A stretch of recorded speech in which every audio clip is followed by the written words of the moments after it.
반갑습니다. EBS 검정고시 과학의 손소희 쌤입니다. 오늘은 여러분과 함께 우리 호흡에 대해서, 배설에 대해서 같이 한번 살펴볼 건데요. 우리 교재 한번 펼쳐 주실까요? EBS 중졸 검정고시 과학교재 펼쳐주시고요. 중2 파트의 생물입니다. 호흡과 배설에 대해서 오늘 학습해 보겠습니다. 먼저 우리 호흡에 대해서 알아볼 건데요. 호흡 기관은, 자, 코부터 한번 출발해 볼까요? 코에서 공기를 들이마시고 내보내는 통로 정리 한번 해주시고요. 자, 코털과 점액이 있습니다. 이 코 안에 코털과 점액들이 미세먼지와 세균을 걸러주다 보니까, 자, 이렇게 걸름망을 해주다 보니까 뭐가 생깁니까? 코딱지가 생기죠.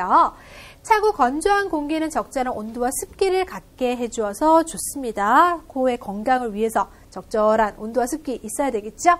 자, 그 다음 기관은요, 목구멍에서 폐로 이어지는 그 통로를 의미하고 있는데요. 그 관에서, 자, 가슴 쪽에서는 다시 두 개의 기관주로 분리되게 됩니다. 기관에도 역시 가느다란 털들이 있네요. 이 섬모가 먼지나 세균을 걸러주고 있습니다. 그럼 본격적으로 호흡에서, 자, 중요한 폐에 대해서 알아볼게요. 폐는 흉곽 속에서 좌우 한 쌍으로 존재하고 있는데요. 이 폐는 소중한 것들은 우리 또 보호가 있어야 되겠죠. 갈비뼈가 감싸고 있네요. 그리고 아래쪽에는 지금 횡격막이라는 것이 존재하고 있습니다. 폐는 수많은 이러한 폐포로 이루어져 있거든요. 자, 폐포에 해당하는 것이 뭐냐면 한 겹의 세포층입니다. 그래서, 자, 포도알 모양으로 이렇게 작은 주머니처럼 보이고 있는데요. 모세혈관으로 둘러싸여 있기 때문에 이 사이에서 기체 교환이 이루어질 수 있습니다. 폐포에 해당하는 거 보셨죠? 지금 그러니까 폐포도 어때요? 네, 이런 식으로 지금 폐포도 역시 존재하고 있기 때문에, 네, 포도알 모양으로 작은 주머니가 한 겹의 세포층으로 이렇게 촘촘하게 존재하고 있죠. 이러한 수많은 폐포로 이루어져 있기 때문에 훨씬 더 어때요? 기체 교환이 효율적이겠구나 라는 것을 알 수가 있습니다. 우리 영양소에 흡수할 때 기억나십니까? 네, 그렇죠. 소장의 융털. 폐포하고 소장의 융털하고 공통점이 바로 뭐예요? 이렇게 꼬글꼬글한 구조가 되어 있으니까 훨씬 더 물질 교환이 이롭구나, 효율적이구나 라는 것이 있었습니다. 그래서 소장의 융털하고 이 폐포의 구조를 또 비교할 수도 있다는 거 기억해 주시고요. 지금 호흡기관을 보시면요. 자, 코에서 출발해서요. 자, 기관 보이시죠? 양쪽으로 갈라지는 거 기관지이고요. 얘가 지금 폐인데 이 폐에 해당하는 거 이 부분 강조해서 폐포의 모습을 보여주고 있죠. 한 겹의 세포층으로 되어 있는, 자, 이루어진 작은 주머니 모양이었고, 모세혈관으로 둘러싸여 있습니다. 지금 가느다란 모세혈관 둘러싸인 거 보여주고 있습니다. 기체 교환이 이루어질 수 있다 이겁니다. 그래서 우리가 이 기체 교환 숨 쉬는 거죠. 그렇죠? 자, 그렇다면 쪽집게 기출 문제 어떤 수준까지 출제되었는지 볼게요. 그림에서 좌우 한 쌍이라고 되어 있고요. 자, 결정적 힌트. 폐포로 이루어진 호흡기관. 바로 누굴 찾으란 소리입니까? 폐를 찾아라. 이겁니다. 그럼 주어져 있는 모습에서 폐 쉽게 찾을 수 있네요. 바로 C. 얘가 폐이구나 라고 아실 수가 있습니다. 이해가 되셨습니까? 이렇게 어때요? 그림에서 폐 정도는 쉽게 찾으실 수 있겠죠. 요 정도 수준이, 자, 그림과 함께 호흡기관을 묻는 문제로 등장한다 이겁니다. 그럼 이어서 이번엔 호흡 운동에 대해서 알아볼게요. 기체 교환을 해가지고요. 자, 호흡은요, 뭘 얻고자 하는 걸까요? 바로 에너지를 얻고자 하는 겁니다. 기체 교환이 이래서 중요한 거구나. 그래서 여러분이 기억하실 때 호흡의 궁극적인 목적은 바로 무엇이다? 에너지다 라는 점을 생각해 주셔야 됩니다. 다시 한번 더 뭐라고요? 호흡의 궁극적인 목적은 에너지를 얻고자 하는 것이다. 산소와 영양소가 반응하면서 살아가는 데 필요한 이러한 에너지를 얻는 과정이 바로 호흡이거든요. 호흡 운동의 그런 원리에 대해서 한번 살펴볼 건데요. 자, 폐는요, 중요합니다. 근육이 없어요. 근육이 없으면 우리 스스로 운동하지 못한다는 거죠. 스스로 운동하지는 못해요. 알겠습니까? 그러면 스스로 운동하지 않으면 대신 도와주는 애가 있다 이거죠. 누가 도와주고 있습니까? 횡격막. 횡격막하고요. 갈비뼈가 있습니다. 얘네들의 상하 운동에 의해서 호흡 운동이 이루어질 수 있다라는 겁니다. 그러면 이 원리가 어떻게 되는지 우리 좀 더 자세하게 알아봐야 되겠죠? 그렇죠? 호흡 운동에 해당하는 자 모습을 보여드리겠습니다. 주어져 있는 그림을 보시면요. 자, 날숨하고 들숨이 있는데요. 날숨이라는 것은 어떻습니까? 자, 숨을 내쉬는 걸 얘기하는 거예요. 숨을 내쉰다. 그래서 날숨에 해당하는 것은요. 자, 호기라고 표현하고 있고요. 숨을 내쉬는데요. 이때 갈비뼈는 어떻게 됩니까? 내려가고 횡격막은 올라가면서 숨을 내쉴 수 있다는 거 기억해 주셔야 되겠죠? 자, 그 다음에 들숨이라는 것은 숨 들이쉰다 라고 표현하실 수 있겠고요. 이것은 어때요? 숨 들이쉬니까 이렇게 되죠. 그쵸? 흡기 기억하시면 되겠죠? 자, 갈비뼈는 올라가고 횡격막은 내려가는데요. 자, 이 그림을 보시면 느낌이 안 올 수 있어요. 그래서 이걸 실험을 합니다. 사람의 몸에 비슷한 구조처럼 여기 실험을 하고 있습니다. 여기 유리관이 바로 뭘까요? 우리 기관. 그래서 양쪽으로 뻗어져 나가는 기관지 표현하고 있죠. 자, 그리고 여기 고무풍선이 바로 폐입니다. 여기서는 쪼그라들었죠. 폐가 이렇게 작다는 것은 기체가 밖으로 나가는 거겠죠. 그래서 이 그림 모습은 기체가 밖으로 나가는, 지금 나가는 화살표 보이시죠? 날숨에 해당하는 모형이다 라고 보실 수 있겠고요. 자, 기체가 지금 들어오고 있습니다. 기체가 들어오고 있으니까 고무풍선이 빵빵하죠. 여기서 고무풍선이 바로 폐를 의미하고 있습니다. 기체가 들어옵니다. 숨을 들이쉬는 바로 들숨에 해당하는 모형이 이 모습이다 라고 볼 수 있는데요. 이게 어떻게 들숨이 되었을까? 보세요. 자, 고무막을 어떻게 하고 있습니까? 아래쪽에 있는 고구막이 이 고무막에 해당하는 것이 우리 신체 구조에서는 횡격막에 해당하는 겁니다. 이걸 당겨주니까 어때요? 이걸 당겨주니까 상대적으로 그쵸? 기체가 이렇게 쑥 들어오고 있습니다. 이해하셨습니까? 자, 그 구조를 통해서 들숨을 이해할 수가 있는데요. 자, 여기에 해당하는 걸 조금 더 쉽게 갈비뼈와 횡격막의 느낌을 살리기 위해서 제가 옆에다가 한번 살짝 표현해 보도록 하겠습니다. 자, 지금 먼저 날숨에 해당하는 것을 한번 정리를 해드리면요. 날숨은 어떻다고 했어요? 공기가 나간다라고했죠. 공기가 나간다라고 했을 때, 자, 여기가 지금 갈비뼈가 있고요. 맞습니까? 자, 그 다음에 횡격막에 해당하는 게 있습니다. 갈비뼈가 어떻게 된다고 했어요? 갈비뼈가, 그렇죠. 요렇게 내려간다라고 했습니다. 갈비뼈 내려가고요. 횡격막은요. 그쵸? 올라간다라고 했습니다. 그러면 여기 공간이 어떻게 되는 거예요? 여기 공간이 작아지는 거예요. 맞습니까? 공간이 작아지니까 여기 답답하다. 기체 여기 존재하지 못하겠어. 밖으로 날숨 나가게 되는 거죠. 이해하셨습니까? 위에서 누르고 아래서 그쵸? 위로 이렇게 서로 어떻게 돼요? 눌러주는 느낌이죠. 이렇게. 맞습니까? 위아래의 모습 보세요. 갈비뼈 횡격막이 쭉 눌러주는 느낌이죠. 폐가 그러니까 답답하죠. 공기 밖으로 내보내야 되겠어. 이렇게 되는 거죠. 날숨의 모습이었고요. 자, 그럼 여기서 들숨의 모습을 한번 또 보도록 할게요. 자, 들숨은 공기가 지금 들어오고 있는 거예요. 어떻게 들어온다? 갈비뼈 올라간다고 했죠. 갈비뼈가 이렇게 올라갔습니다. 갈비뼈 올라가고요. 됐나요? 횡격막에 해당하는 것은 내려갔대요. 횡격막 내려갔습니다. 갈비뼈 올라가고 횡격막 내려가니까 공간이 어때요? 공간이 넓어졌어요. 맞습니까? 공간이 넓어지니까 이쪽으로 공기 들어와. 그쵸? 넓은 쪽을 찾아서 기체들이 이렇게 퍼져 나가잖아요. 맞나요? 기억하실 수 있겠습니까? 그래서 기체가 안쪽으로 들어오는 거구나. 들숨이구나. 라고 생각하시면 되겠네요. 이해하셨습니까? 자, 그래서 날숨에 해당하는 것과 자, 들숨에 해당하는 것을 같이 한번 봤는데요. 이 들숨은 공기 들이쉰다라고 했죠? 흡기라고도 기억해 주시면 되겠고요.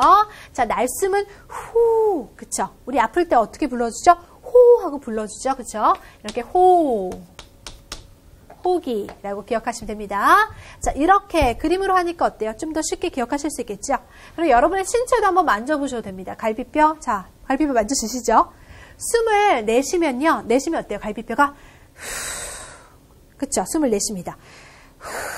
갈비뼈가 내려가고요. 숨을 들이쉬면요. 숨 들이쉬면 다시 한 번 더. 숨을 들이쉬니까 올라가죠. 느낌 오십니까? 자, 이렇게 날숨하고 들숨을 구별해 주시면서요. 자, 옆에 정리한 거 살펴보도록 하겠습니다. 자, 흉곽의 부피는 어떻습니까? 자, 날숨은 어때요? 작아집니다. 갈비뼈 내려왔고요. 횡격막 올라갔습니다. 공간이 좁아졌죠. 폐 작아지죠.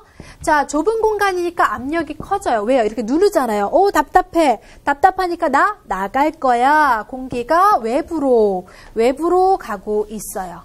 됐나요? 네. 자, 그 다음에 들숨은 공기가 들어오는 거죠. 자, 공기가 어떻게 들어올 수 있을까요? 흉곽의 부피가 이렇게 커졌거든요. 자, 갈비뼈는 어떻습니까? 갈비뼈 지금 올라갔고요. 횡격막 내려갔습니다. 그러면서 공간이 지금 넓어졌고요. 폐 커집니다. 넓은 공간이니까 압력은 어때요? 낮아질 수 있겠죠. 압력이 낮아지니까 어때요? 이쪽으로 나는 들어오겠어. 폐 쪽으로 지금 공기가 들어왔어요. 압력이 낮으니까 편하게 들어오기 좋다 이거예요. 넓은 공간 쪽으로 쑥쑥 기체가 유입되었습니다. 자, 요 내용들 그쵸? 정리해 주셔야 되겠죠? 갈비뼈와 횡격막의 변화로서 그쵸? 폐의 모습 그리고 흉곽의 압력까지 공기 이동 그쵸? 생각해 주시면 되겠습니다. 자, 이렇게 우리가 호흡의 원리에 대해서 같이 한번 살펴보셨습니다. 그럼 이번에는 기체 교환의 원리 정리해 보겠습니다. 기체는요, 이렇게 자 분압이라고 해서 어려운 거 아니에요? 부분적인 그 압력이에요. 기체 성분에 해당하는 그 부분적인 압력이요, 높은 곳에서 낮은 곳으로 이동하는 자 뭐가 이루어진다고요? 확산 현상입니다. 확산은 퍼지는 거잖아요. 누가 여기서 진하게 방구를 뽕 껴요. 그러면 이 진한 애들이 퍼지죠. 넓은 공간 쪽으로. 아, 맞습니까? 이게 확산 현상이죠. 이 압력이 그쵸? 진한 쪽에서 높은 곳에서 낮은 쪽으로 네 이렇게 이동한단 말이에요. 기억하실 수 있겠죠? 폐에서의 기체 교환을 보니까 자 산소의 기체 분화. 산소가요 폐포에서 지금 많아요. 그쵸? 그리고 조직세포엔 적어요. 이산화탄소 얘네들은 조직세포에 많아요. 그러면 자기 많은 공간 쪽에서 그쵸? 네, 이동이 이루어져야 되겠죠? 분압이 높은 곳에서 낮은 곳 쪽으로 제가 이동한다고 하지 않았습니까? 그러니까 산소가 우리가 숨 쉴 때 자 폐포에 많았는데 이게 점차 조직세포 쪽으로 네, 이렇게 이동하게 되겠죠. 이산화탄소는 조직세포에 많았는데 점차 폐포 쪽으로 이렇게 이동될 겁니다. 그럼 한번 보세요. 자, 지금 요게 지금 폐포의 모습을 보여주고 있는 거거든요. 크게 확대한 거예요. 자, 산소 기체가 어디 많다고 했어요? 폐포에 많다고 했죠? 산소 여기 많았어요. 많으니까 누구에게 주죠? 바깥쪽에 있는 지금 모세혈관 쪽에 주죠? 그럼 그 모세혈관을 다시 조직세포 쪽에 줄 겁니다. 그래서 자기가 많이 갖고 있는 쪽에서 적은 쪽으로 네, 기체를 줄 것이다. 자, 이렇게 이동할 것이다. 확산 현상에 의해서. 생각하시면 되겠죠? 여기 이산화탄소는 지금 보면 자, 조직세포에 많았죠? 조직세포에서 모세혈관 쪽으로 그 다음 폐포 쪽으로 어때요? 이동하고 있죠? 이산화탄소 이렇게 들어오고 있습니다. 그런 식으로 자기가 많은 쪽에서 적은 쪽으로 내 기체를 이동시킨다 라고 생각하시면 되겠고요. 그것이 기체 교환의 원리, 확산 현상이다 라고 생각하시면 됩니다. 자, 동맥혈에 해당하는 표현도 나왔어요. 그러니까 산소가 많은 쪽의 피가 동맥혈, 이산화탄소가 많은 쪽은 정맥혈. 우리 혈액순환에서도 공부했었던 내용이 또 한 번 더 강조되고 있네요. 됐나요? 자, 주어져 있는 거 폐동맥, 폐정맥에 해당하는 거 어떻습니까? 폐동맥이 정맥혈, 폐정맥은 동맥혈. 기억나시죠? 네. 자, 그럼 이어서 외호흡과 내호흡으로 나눠서 생각할 건데요. 외호흡은요, 우리가 숨 쉬어서요, 이렇게 들이쉴 때, 그쵸? 그때 일어나는 기체 교환 있죠? 폐포와 모세혈관에서 일어나는 기체 교환을 의미하고 있습니다. 이게 지금 네, 외호흡이고요.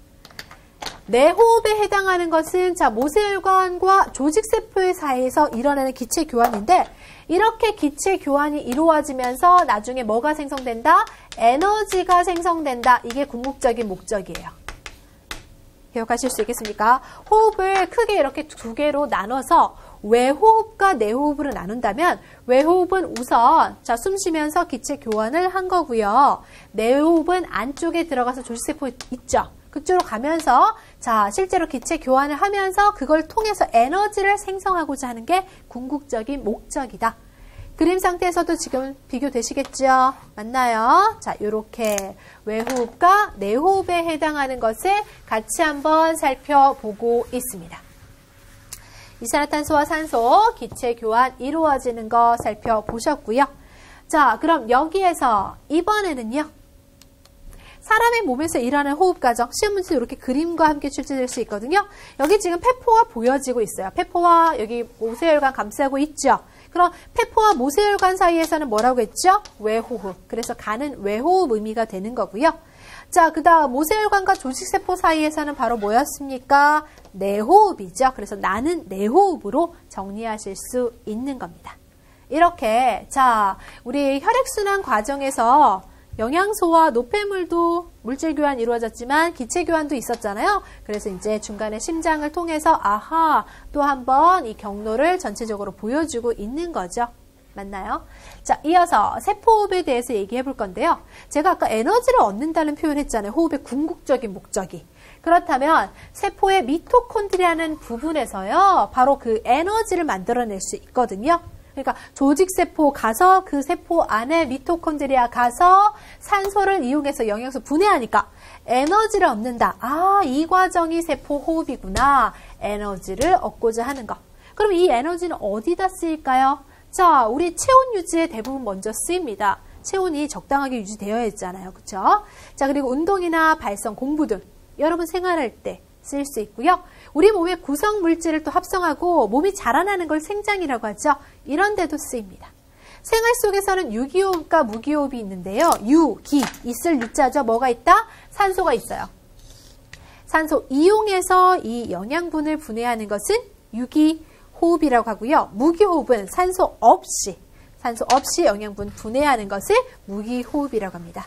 자, 가볍게 용어 정리도 한번 해보았습니다. 세포호흡, 궁극적인 목적, 에너지 얻는다. 기억해 주시고요. 이어서 이번에는요. 세포호흡과 우리 생활 속의 연소를 한번 비교해 볼 건데요. 연소하고 공통점이 뭐예요? 둘 다 산소가 필요하다. 호흡할 때도 산소 필요하고요. 연소할 때도 산소 필요합니다. 그리고 발생한 것은 이 산소를 가지고 그 다음 이산화탄소를 발생시키고 물과 에너지를 그쵸? 발생시킨다는 요 사실은 공통점입니다. 근데 차이점은요. 호흡은 체온 상태에서 연소 반응은요. 고온에서 이루어진다라고 기억을 해주시고요. 반응 장소가 세포호흡은 궁극적으로 이 에너지를 만들 때 세포 속에 있는 미토콘드리아에서 그 작업이 이루어지고요. 연소 반응은 공기 중에서 존재하는 그 산소와 함께 연소 반응이 이루어질 수 있습니다. 세포 호흡은 단계적으로 발생해요. 그러니까 에너지를 단계적으로 그쵸? 이렇게 발생시키는 거고 연소 반응은 갑자기 확 발생을 시키게 됩니다. 기억하실 수 있겠죠? 네. 자, 이렇게 세포 호흡과 연소도 한번 비교해서 생각해 보았어요. 그럼 이어서 배설에 대해서 정리해 볼 건데요. 자, 배설 과정은요. 우리 몸속에 있는 노폐물을 액체 상태로 몸 밖으로 내보내는 과정이다. 그럼 요 액체 상태 뭐 생각할 수 있어요? 소변. 그렇죠? 오줌 생각하시면 되겠죠? 배설의 필요성은요. 우리 몸속에 있는 그렇죠? 이러한 유독물질이라든지 노폐물을 제거하기 위해서인데요. 주어져 있는 요 암모니아 같은 경우 간에서 뭘로 바꾼다? 요소로 전환시켜서 이렇게 노폐물을 제거하면서 내보내게 됩니다. 우리 오줌에 바로 이 요소 성분이 있거든요. 아, 암모니아를 간에서 요소로 전환시켜서 오줌의 형태로 내보내게 되는 거구나. 이렇게 노폐물 제거하는 거구나. 그리고 또 뭐 있습니까? 자, 물 보이시죠? 콩팥으로도 갑니다. 자, 오줌 만드는 장소는 그렇죠. 콩팥이고요. 땀샘은 또 땀으로 일부분 물이 그쵸 밖으로 나가기도 하니까 이렇게 이동합니다. 체내에 있는 수분량, 몸속에 적당한 수분 유지 3분의 2 정도 차지하면 되죠. 그거 하고요. 체내에 있는 무기염류라는 것은 나트륨이나 칼륨 이러한 무기염류의 성분도 적당하게 그쵸 일정하게 조절하기 위해서 체내에 있는 그쵸 체액의 농도를 일정하게 유지하는데 활용된다라는 겁니다. 알겠습니까?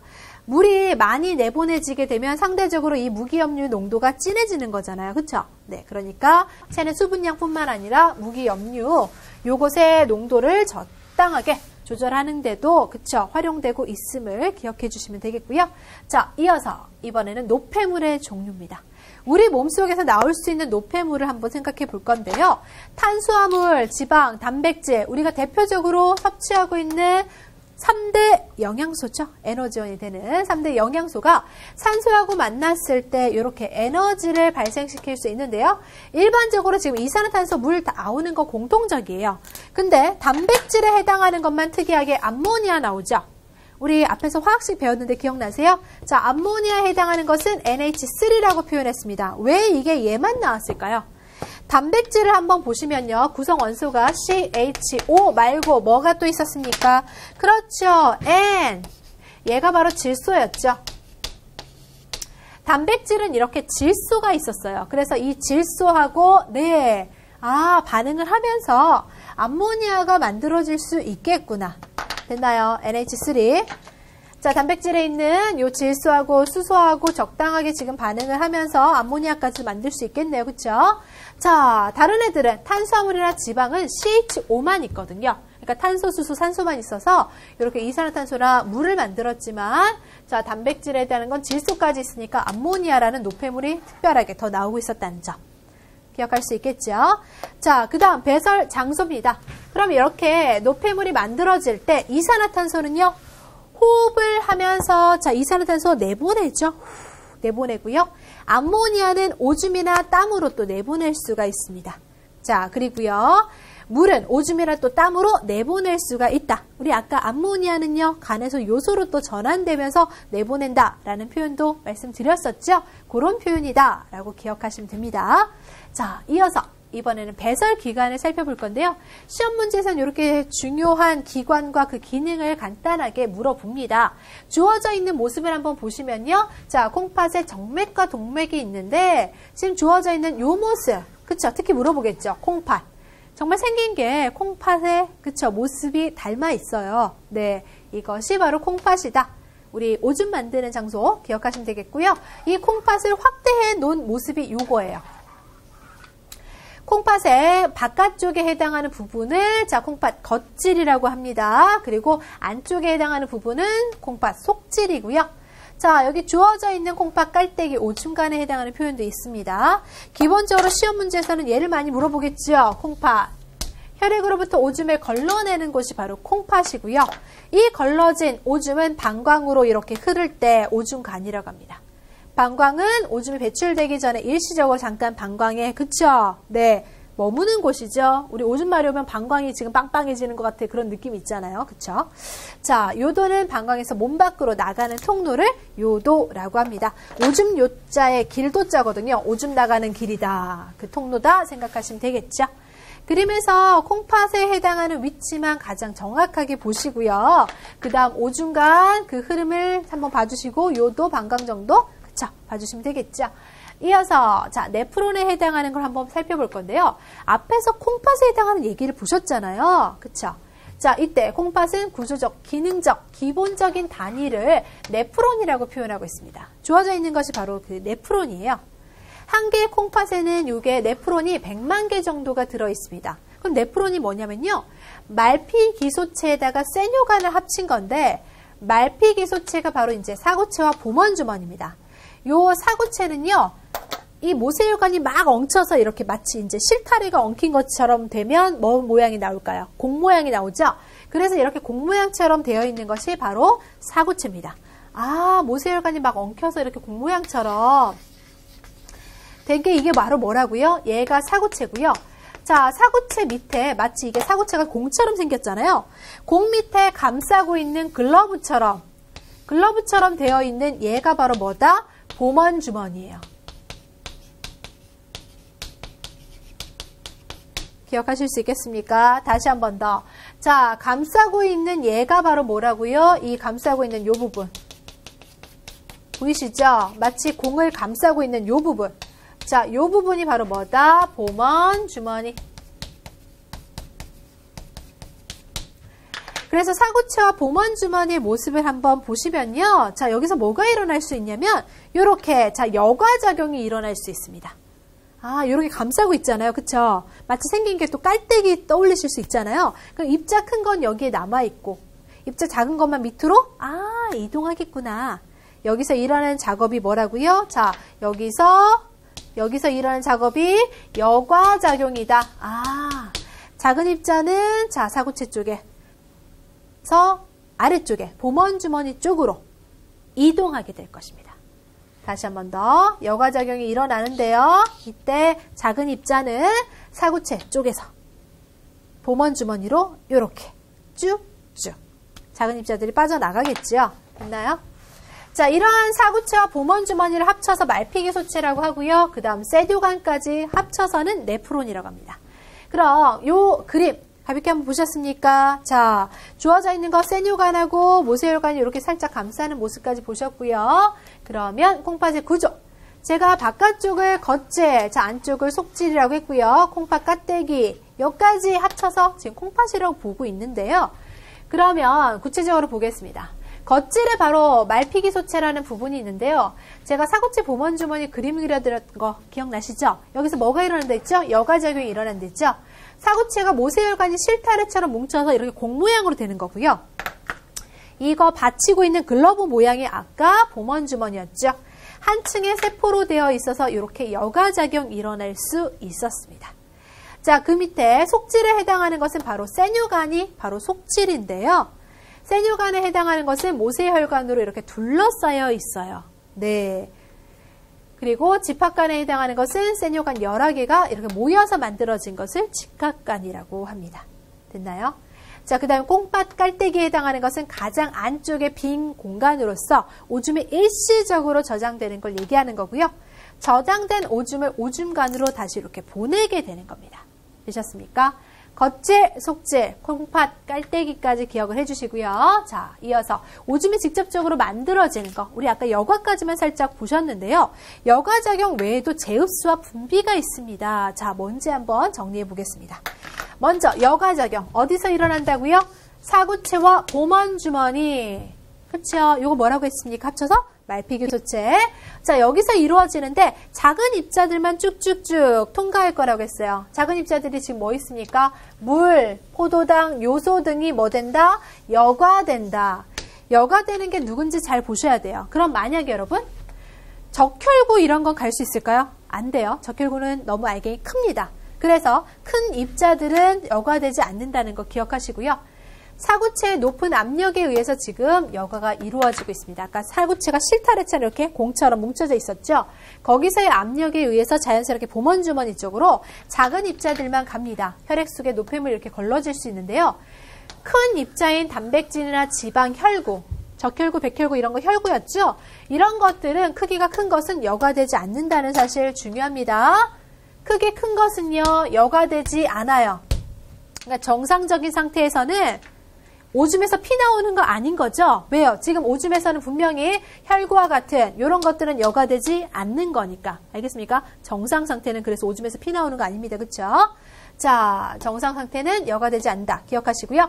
봄원주머니로 여과된 물질. 자, 첫 번째 이 여과한 것을 원료라고 해요. 오줌의 처음 원료 상태이고요. 자, 그 다음 단계가 재흡수 단계인데요. 재흡수 단계는 뭘까요? 자, 실수로 나의 소중한 게 지금 빠져나간 것 같아. 소중한 것은 다시 재자 써서 재흡수시킬 거야 하고 있습니다. 소중한 거 뭐 있을까요? 우리에게 에너지를 만들어줄 수 있는 자, 포도당, 아미노산과 같은 이러한 소중한 것들을 뭐 시킬까요? 재흡수하는데 그 중에서도 100% 재흡수입니다. 소중한 거니까 다 회수해 이러는 거죠. 그쵸? 소중한 거니까 다 모두 다 100% 재흡수시키고 있고요. 물과 무기염류에 해당하는 것은 몸의 상태에 따라서 나 지금 물 지금 좀 부족한 것 같아. 그럼 어느 정도 좀 흡수해 줘야 되겠죠? 맞습니까? 나 지금 물 남아도나. 그럼 좀 보내주고요. 이런 식으로 자 물과 무기염류는 몸의 상태에 따라 선택적으로 자 이렇게 재흡수가 이루어질 수 있다. 라고 기억하시고요. 재흡수는 어디서 어디로 하는 거죠 지금? 세뇨관에서 모세혈관 쪽으로. 그러니까 모세혈관이면 우리 혈관 쪽으로 가는 길이잖아요. 그쵸? 다시 우리 몸 쪽으로 돌아가는 거구나. 이겁니다. 알겠습니까? 세뇨관은 쉽게 가느다란 요 오줌이 통과할 수 있는 그런 관이거든요. 오줌 만들기 위한 지금 가느다란 관. 세뇨관인데 요 세뇨관에서 다시 모세혈관으로 우리 몸 쪽으로 돌아온 거니까 재흡수라는 표현 쓰실 수 있겠죠. 특히 포도당과 아미노산은 100% 재흡수되었다는 사실 기억을 해 주시면 되겠습니다. 이어서 이번에는요 분비에 대해서 살펴볼 건데요. 분비는 내보내는 거예요. 얘 필요 없는 것 같은데? 내보내 이런 거죠. 모세혈관에서 그러니까 어딥니까? 지금 오줌으로 가는 쪽이 세뇨관 쪽이잖아요. 오줌으로 가는 쪽의 길이 센요간이니까 보낸다. 사구체에서 아까 내보내려고 했는데 미처 여과되지 못한 노폐물 너 좀 나가 이러는 거죠. 알겠습니까? 제흡수와 이러한 분비 과정을 거쳐서 최종적인 오줌 상태가 되는 겁니다. 그러면 그림을 지금 좀 단순화시킨 거거든요. 단순화시킨 이 오줌의 생성과 배설의 모식도를 볼 건데요. 이쪽이에요. 지금 사구체. 사구체에서 자, 그 압력에 의해서 여과적용이 일어난다겠죠? 작은 입자만 내려간다고 했어요. 자, 그래서 포도당, 아미노산, 물, 무기염류 이런 것들 쭉쭉쭉 내려갔습니다. 그쵸? 내려갔는데 얘네들 나한테 너무 소중한 건데 돌아가야겠어 이러는 거죠. 맞습니까? 소중한 거니까 다시 재흡수시키고자 합니다. 지금 보시면요. 자, 이쪽이 지금 보세요. 이렇게 나갔다는 것. 지금 파란색 쪽으로 가는 쪽은 뭘까요? 파란색 쪽은 지금 오줌으로 만들어지는 관 쪽이에요. 오줌 만들어지는 관 쪽이니까 보세요. 파란색 쪽을 따라가면 어때요? 콩팥 깔때기. 자, 오줌 만드는 쪽 가고 있습니다. 그쵸? 자, 근데 여기 지금 붉은색으로 표현된 부분이 있죠?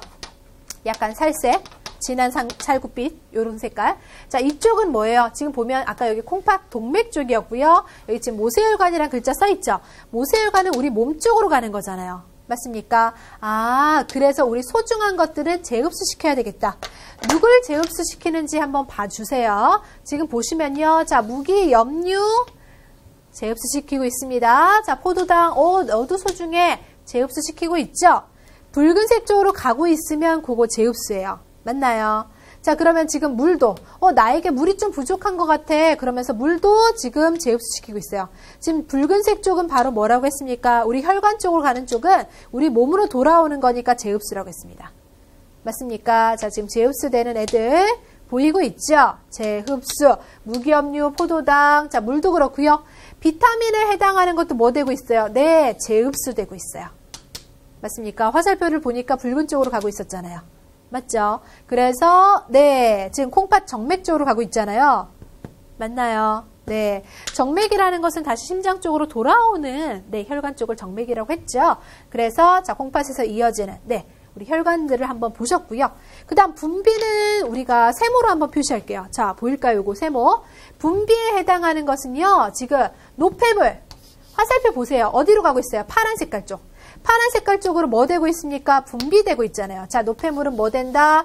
분비된다.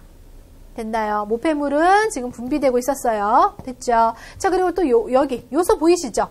요소도 보니까 파란 색깔 쪽으로 화살표가 지금 들어갔잖아요. 맞나요? 자, 여기 파란 색깔 쪽으로 화살표가 지금 가고 있으니까 바로 요소도 지금 분비하는 거구나. 노폐물이나 요소에 해당하는 것은 분비. 다시 오줌 만들어 그 뜻이죠. 지금 파란 쪽이 지금 오줌 만드는 요 길입니다. 구분하실 수 있겠죠? 자, 그림 상태에서 이렇게 화살표를 잘 이해를 해주시면 좋을 것 같아요. 이게 바로 배설의 모식도다. 시험 문제에서도 이렇게 조금 간략하게 모식도 형태가 많이 출제가 되거든요. 보시고요. 자, 그럼 이어서 오늘 배운 내용들 정리해 보겠습니다. 투데이 키포인트입니다. 자, 기본적으로 우리는 검정고시라 문제 좀 단순화해서 정리하셔야 되겠죠? 호흡기관하고 그 원리에 해당하는 거. 자, 호흡기관에서 그 원리 뭐였습니까? 우리 갈비뼈하고 횡격막 이 상하 운동에 의해서 호흡 운동이 이루어진다 했었죠? 그 다음 배설기관에 해당하는 거 구조, 콩팥이 어떤 모습이었습니까? 콩팥을 닮았다. 기억나시죠? 네. 그래서 배설기관에 해당하는 거 떠올려 주시고요. 재흡수와 분비가 이루어지는 거, 재흡수 소중한 것들, 포도당, 아미노산 100% 재흡수됐고요. 필요하지 않은 요소는 분비됐다는 사실 기억하시면 되겠습니다. 자, 이렇게 오늘 학습한 내용들 간략하게 정리해봤습니다. 다시 한 번 더 읽어주시면서요. 확실하게 점검해 주시기 바랍니다. 오늘 수고 많으셨습니다.